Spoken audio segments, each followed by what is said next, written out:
Teen Titans Go, what more is there to say? Well, actually, quite a bit. The series has left a very big impact on Cartoon Network. Not a good impact, but still an impact nonetheless. But overall has seemingly fallen to the wayside of obscurity as no one really seems to care about this show anymore. It recently hit 400 episodes and everyone's reaction is just kinda which makes it the perfect series for a retrospective! Oh, how original. I never said I was original, now did I? Yeah, with that, let's dive into Teen Titans Go and the history of Teen Titans as a whole. But before we get to talk about the TV show Teen Titans, we do have to bring up the comic Teen Titans. The comic and the TV show are very different. Go figure, very different writers. And unless you were a huge comic fan, you probably had no idea who the Teen Titans were. I'm sure most people knew who Robin was and maybe Cyborg, but not everyone else.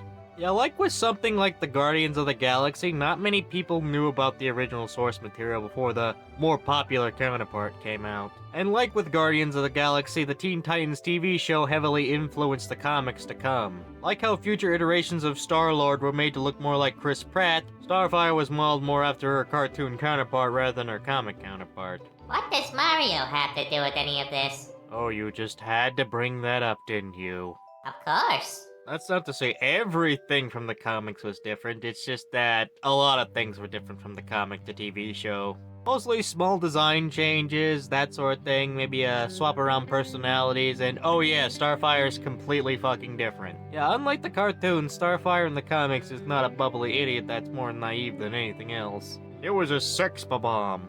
That's not to say the comic interpretation of Starfire was bad, just very different. Especially in terms of clothing and design. But obviously you couldn't have that sort of thing in a kid's show, you'd get immediately cancelled and the networks would have a fit. So they had to rework her. There was also some smaller changes like Raven having slightly different personality, and notably a complete redesign for both Robin and Cyborg. And also Cyborg's less of a Teen Titans character and more of a Justice League character, weirdly enough. Although the biggest change from the comics, no doubt, is Deathstroke, aka Slade Wilson. That's not to say he's bad, it's just that he's very different from his comic counterpart. Deathstroke is a merc for hire, Slade's a master manipulator. That's probably the biggest difference, because yeah, the Slade in this series is nothing like the Deathstroke of the comics. But we'll honestly get more into him when we actually talk about the show proper. But probably the biggest change was a missing Titan, that being Kid Flash. Yeah, in most iterations, Kid Flash was a proper member of the team. In the actual show, he's mostly a side character. And now we get to the show proper. Teen Titans the TV show is a very anime-inspired show that, by all accounts, is really good. If your first exposure to it was Go, for instance, you probably think this show was insanely edgy and serious all the time. And you'd be absolutely wrong. There's a ton of episodes that are serious and cover some semi-serious topics, to episodes that are kinda just pretty goofy. This is, after all, a kid's show, remember? But at the same time, this was a common trend to cover more serious topics. You can especially see this with something like Static Shock, which really like to cover these kind of topics. Here's a short list of a few topics that Static Shock covers. Homelessness, racism, and gun violence. Yeah, you think I'm kidding about that last part? No, that was an actual plot of an episode. Superhero cartoon, by the way. But even non-superhero shows actually did cover some heavy topics. Notably, Courage the Cowardly Dog had an entire episode about abuse. But the point of this was to show that it was not out of the realm of possibilities for shows to cover dark topics like this. Hell, even Captain Planet at points had its serious moments, like with drug abuse. No, I'm not kidding. In one episode, a character literally dies from a fucking drug overdose. Yeah, message loud and fucking clear. Credit to Captain Planet of all fucking things. That's one good way to actually show kids not to do drugs. Don't do drugs, you'll get addicted and probably die.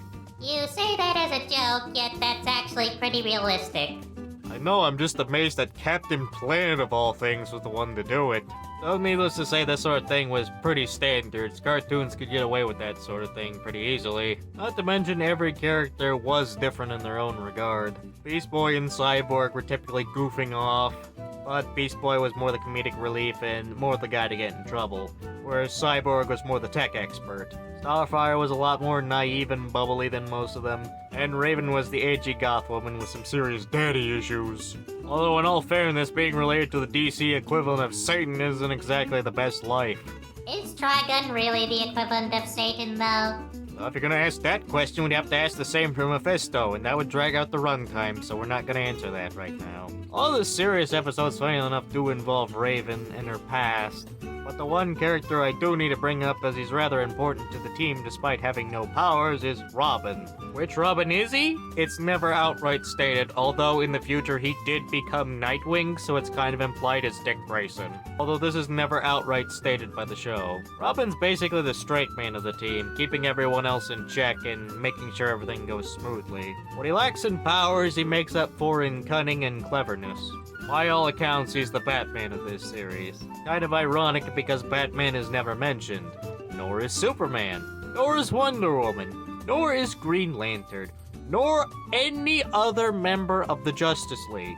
And that's very much intentional. This show wants to focus on Teen Titans and the Teen Titans street-level villains. You mix the Justice League in there, things get complicated. They're never outright mentioned in the show. Maybe subtle hints, like implying yes, Batman exists in this series, but never outright stated. Which is a common trend. This show does a lot of implication, but never outright stating a lot of things. It's a show that outright respects the intelligence of its audience, because contrary to what a lot of people believe, kids aren't stupid. Kids are naive. As Albert Einstein once said, if you can't explain something to a 6-year-old, then you don't understand it fully yourself. Because if you can't break something down to explain it to a kid, then you probably don't understand the topic yourself. Kids can actually understand a lot of deep topics as long as it's explained well. It's why I applauded Captain Planet of all things for actually showing the real horrors of drug abuse. There's a good reason why those drug PSAs never worked. Sometimes you just gotta hit the kiddo with a dose of reality in a way they'll understand it. And that's kinda why these kids shows did these topics so well. They never talked down to their audience. Wow, that was really deep and philosophical. Too bad corporations don't care. Yeah, that was a notable thing with cartoons. They notably censored everything. Because kids are very dumb and we have to treat them like they are dumb. Yeah, if you can't tell, I'm not a fan of the "it's just for kids" argument. That's a terrible argument and is a fallacious argument at best. Keep this in mind, Teen Titans Go makes this argument later. But as I said earlier, one of the biggest things that were changed was Deathstroke. Namely, how he couldn't be called Deathstroke. Which in hindsight is a little bit weird, because in the Teen Titans Go movie, they outright mentioned Deadpool. Yeah, they were able to get away with saying Deadpool, but not Deathstroke. How weird is that? Because Deadpool is popular. Although I do think the change ultimately paid off in the end, as Slade is very different and very unique in that regard. He's a master manipulator type character that will basically use every tactic he can think of and probably invent new ones just to fuck with you. If I had to compare him to anybody, I'd say he's more like Dr. Doom than Deathstroke. More cunning, more planning, even uses like copies of himself. Wait a moment, you might actually be onto something. Wait, I am? Yes. He's more cunning, he uses robot copies of himself, is a master manipulator, and is always one step ahead of the heroes. This version of Slade Wilson is literally Dr. Doom! Huh, I never noticed that until now. Oh, no wonder he works so well. Dr. Doom's an amazing character. Honestly, it works really well for him. That's not to say he doesn't do his own fair share of fighting. He does do his own fair share of fighting and often winning. And even when he loses, he makes sure his impact is still known. There was an entire episode where Slade dies and Robin's questioning whether that's even true or not, as he's seeing hallucinations of Slade everywhere. Or is he hallucinating? Because that's never explained. Like I said, the show does a lot of not telling, meaning Slade could easily just be dead, or he could still be alive, still pulling the strings from the shadows. Both Robin and the audience are never let in on this whole thing. They're left in the dark with the characters. I should probably also mention the other villains. Most of them were your street-level villains or your D-listers. Ones that I'm sure nobody has heard of before Teen Titans came along. Like Jinx, Cinderblock, Gizmo, that sort of thing. Nobody really heard of these characters until Teen Titans came along and made them in the public conscience. Especially Jinx. Oh boy, there's a lot of fan art of Jinx, and even a few fan animations, let's just say, from a certain Zone Tan. Teen Titans had its fair share of decently good villains and a lot of obscure villains like Dr. Light, Gorilla Grodd, and Killer Moth. Yes, this is actually Killer Moth. I know it looks very different from his comic counterpart, mostly being comprised of muted colors, while the original is very bright and colorful. And in case you're wondering, yes, Gorilla Grodd is literally a monkey. There was a weird time in comics where monkeys were insanely popular. Both DC and Marvel have their own monkey characters, Gorilla Grodd and Hitmonkey respectively. The Teen Titans rarely faced anything past city block level. The big exception to this being Trigon. Yeah, remember him? Yeah, in one of the bigger arcs of the series, the Teen Titans actually had to face a really big threat that's far beyond even their skill level, that being Trigon. Of course they won out in the end, but damn, this arc was really cool. I'm pretty amazed they were able to get away with the skull-faced Slade had in that arc. He looked really creepy in that arc. But yeah, needless to say, Teen Titans Go definitely had its really good moments, and it had its comedic moments. It was an overall pretty good show. But then came production issues. Teen Titans was actually meant to get one final season to wrap everything up. Notably in the episode The More Things Change actually had a huge cliffhanger at the end. But ultimately the show would be cancelled, and thus the series was left unfinished. While Teen Titans would later get Trouble in Tokyo, which didn't really resolve everything, it was still pretty good in its own right.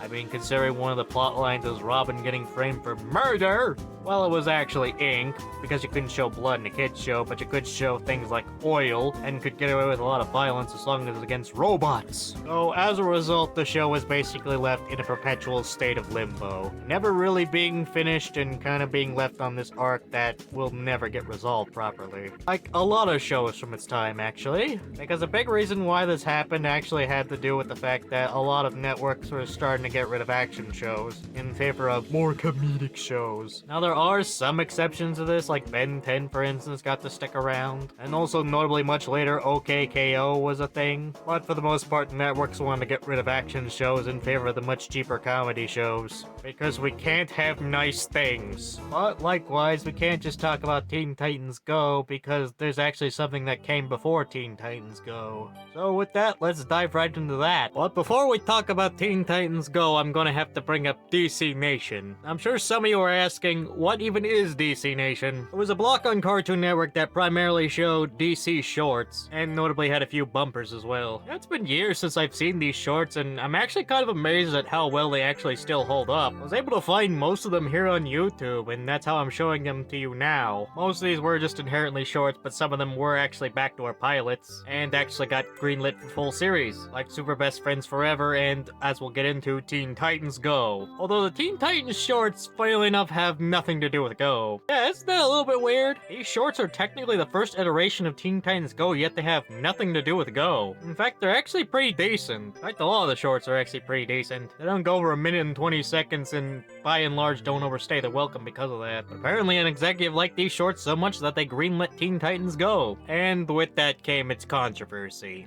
And with that came Teen Titans Go's controversial legacy. Yeah, needless to say, a lot of people were very hard on Go initially. Was it warranted? I mean, Teen Titans Go early on wasn't actually that bad. It just got a lot worse later on. Although a lot of fans were rightfully angry that the original show got cancelled and left unfinished, but they greenlit a spin-off show instead. Although I would argue that has less to do with Go and more to do with Cartoon Network's general incompetence. Which unfortunately is a common trend with Cartoon Network, especially with something like CN Real. You better not say you have a video planned on that. I actually don't. But Go ultimately did succeed in the end and got an insane amount of episodes. 400 episodes, making it the longest running DC show ever. Is it a good show? Kind of, sometimes, maybe, I don't know. Go really does have its moments of just sheer mediocrity, but it also has its moments of sometimes pretty good. And it's also mixed in with the absolutely god-awful episodes. To say Teen Titans Go is a mixed bag show is a understatement, to say the least. The writers kinda just don't seem to care at points, but aren't talentless hacks either, as when they put their mind to it, they can actually make something really good. Even the OG voice actors return to reprise their roles. Well, most of them anyway. But we'll get into that in a little bit. as ultimately Go was just kind of seen as an inferior show, even by the show itself, funnily enough. But I can't really understate the hate Teen Titans Go got at the time. Was it justified? Kind of. Not all of it, mind you. Harassment is never okay. But I also don't really agree with the writers making it worse for themselves. They're kind of just asking for that sort of thing when they do shit like, oh, I don't know, The Return of Slade, an episode that makes you think it's going to be about Slade, but in reality is about clowns. Which is actually a metaphor for how cartoons are meant for kids, and therefore we shouldn't put in effort. Let's ignore the fact that this is a Teen Titans show and they're referencing the original Teen Titans. Let's give Go the benefit of the doubt and say it's his own show. This is just stupid. Imagine you're a young kid and you get to see The Return of Slade, and you're probably wondering, who is this Slade person? Because you've never seen the original show. You get excited, and then suddenly the show's like, oh, by the way, we're changing subject. This is actually about clowns. Yeah, you can't exactly have it both ways. You can't exactly make a grandiose statement about how cartoons are for kids, and by the way, we don't care, and then suddenly compare yourself to the original. It just means that your show can't stand on its own two legs, and has to use the original as a crutch. I'm not saying a show can't respond to criticism in-universe, but it has to make sense in-universe. And many episodes are just kind of trash. They're just loud and annoying because kids love loud and annoying, right? And again, the writers can write good episodes. Look no further than Night Begins to Shine episodes. Episodes based on a random song that Warner Brothers had access to that they didn't really care about, but the writers liked so much they made an entire couple really good episodes around it. Those are some of the best episodes in the entire series. And they put actual effort into it. Because when Teen Titans Go actually puts in effort, it actually can be a really good show. And dare I say, actually funny at points. But a lot of times it just kind of chooses to be lazy and, well, awful. If I had to describe this show, it'd be like if you got a bunch of 5-star chefs together and you just have them make mac and cheese. But not like fancy mac and cheese, I'm talking like a box of Kraft mac and cheese. Well, I'm sure Gordon Ramsay would probably find a way to overcomplicate it. Even the art is wasted potential. Because you know who's the art director? Dan Hipp. Now, if your first exposure to Dan Hipp is Teen Titans Go, you're probably thinking his art style sucks. Let me show you some variant artwork for the game Marvel Snap. What you're seeing now is some of my favorite variant artwork from his. Yeah, his art style is very cartoony and simplistic, but honestly, when he's allowed to do his thing, and he's allowed to do it well, they can look really good. He can even draw breasts on women! Please avert your sensitive eyes. That's not to say every bit of variant artwork he has is good. No, some of it's really bad. There's still quite a bit of good from him. And that kind of annoys me because Dan Hipp clearly has a really interesting and unique style that could work really well for Teen Titans Go. Imagine if we got Dan Hipp's style to its fullest and we actually could see the best potential of his art style. Imagine how fun this show could look. Instead it just kind of looks eh. Are you forgetting the main reason why that's the case? Oh no, I know exactly why that's the case. Money! Teen Titans Go is insanely cheap to produce because of that. It's really simple, they can make episodes out on a dime, and they can produce a ton of them. That's why Cartoon Network keeps airing them. That's why Cartoon Network keeps producing episodes. That's why Cartoon Network shows nothing but Teen Titans Go. Argument I've seen online defending this is, well, Teen Titans Go is owned by DC. Why would they want to air that much shows if it's owned by DC? Because fundamentally, it's an incredibly stupid argument and shows you don't know how to do basic research. DC is owned by Warner Brothers. And guess what else Warner Brothers owns? Cartoon Network. They have every incentive in the world to do this. Especially since they don't have to pay royalties. They can just cut out the middleman and just give themselves all the money. And yeah, that's a big reason why people hate Teen Titans Go. It's oversaturation on the network and just general oversaturation as a whole. Seriously, Cartoon Network just loves to run constant marathons of this damn show. I don't care if Teen Titans Go is actually the best show ever made. Oversaturation of anything gets very old very quickly. It also probably doesn't help that this show sometimes acts as a mouthpiece for certain executives at Warner Brothers. Like the Lunatics episode, which basically said, Lunatics is bad, and we should never do Lunatics again. Good to know Warner Brothers learned absolutely nothing from Lunatics.